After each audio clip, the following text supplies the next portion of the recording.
Good morning বন্ধুরা, আশা করছি সবাই ভালো আছো। তো আজকে আমি রান্না করছি সকালবেলা রুটি আর ঘুগনি। তো ঘুগনি হয়ে এসছে আর রুটি করব, তো শেয়ার করব আপনাদের সাথে। আর দুপুরবেলা দেখি কি করি।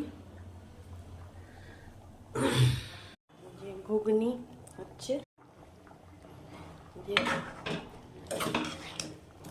ঘুগনি করেছি, ঘুগনি দিয়ে রুটি দিয়ে সকালবেলা আজকে খাবো।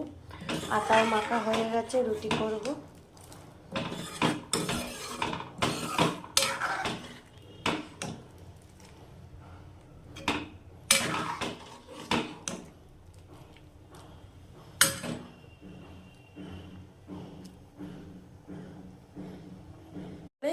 ঘুগনি হলো, তো ঘুগনি দিয়ে রুটি দিয়ে খাবো, দেখাবো অবশ্যই।